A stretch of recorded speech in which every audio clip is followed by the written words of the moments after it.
Hey guys, how's it going? I have been posting to YouTube for 5 years now, making this my channel's 5th anniversary.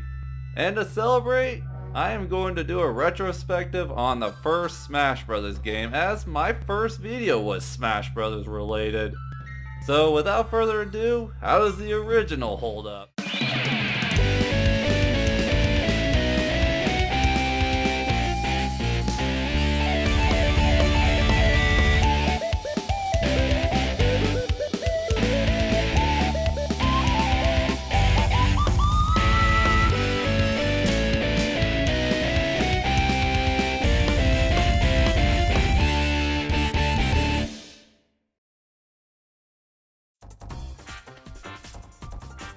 I have been playing Smash Bros. Since this game, and I am still a big fan today. How I found out about the game is my brother called our parents up wanting them to rent a game for us. He asked for Super Smash Bros. And I went along with him, not sure what he was asking for or what I was getting into at the time. We got the game, I definitely saw Mario on the cartridge, plugged it into our N64, and then oh man, Mario, Link, Pikachu, Fox, all in the same game? What?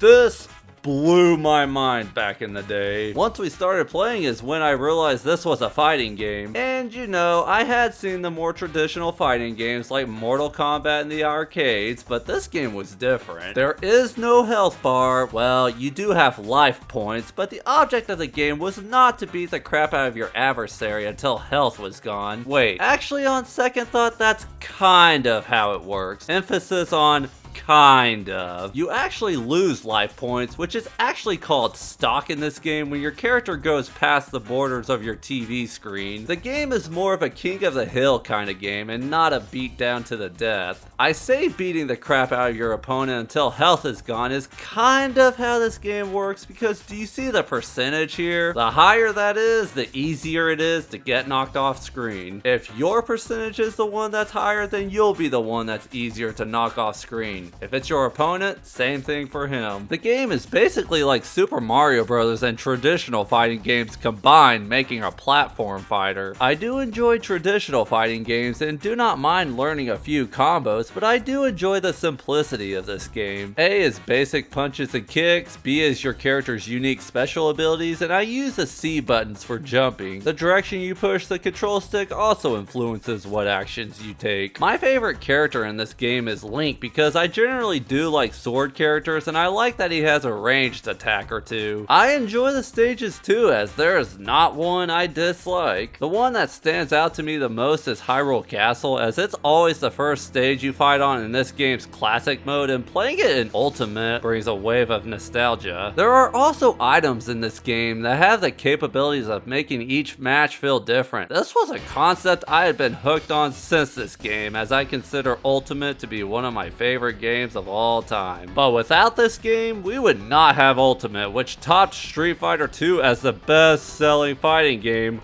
of all time. It is very important that this series started with its humble beginnings, but notice I said humble beginnings. This game was fantastic when it came out, but nowadays it is actually my least favorite game in the series. I'm not saying it's bad, but have you noticed how short this retrospective is compared to my other reviews on this channel? What I've just shared with you is 90% of what this game offers. It is bare bones on content compared to later games. We went from a character selection this size all the way to the behemoth that is Smash Bros. Ultimate. Same with the stages. Modes, you just have the classic mode that is the same route and fixed order of characters that you fight no matter what character you pick. But I do like that each character has its own target stage where you go around breaking the targets, as Brawl cut the unique target stages down to like 5 and was basically cut altogether from the games after Brawl. Board the platforms is only in this game, but I'm not really bothered by its exclusion in later games, as I find it to be a similar concept to break the targets. Race to the finish? Melee has my favorite version of this. Those are part of this game's classic mode though. The only other mode for single player is training mode. This game really does not offer much for the single player, as you could experience its content solo in just a few hours, including unlocking all the characters and this stage right here. You could play up against 4 people in this game, which is awesome. In fact, I'm willing to bet the mileage you get from this game is with the friends you play with. The multiplayer modes are stock, which is whoever loses all his stock loses, and time, which whoever gets the most kills within the time limit wins, so multiplayer is also light. I got footage for this review from playing off original hardware, and I still play my N64 today because Mario 64 and the Zelda games are fantastic, but its controller is not exactly my favorite nowadays. But still, I do have a great appreciation for this game.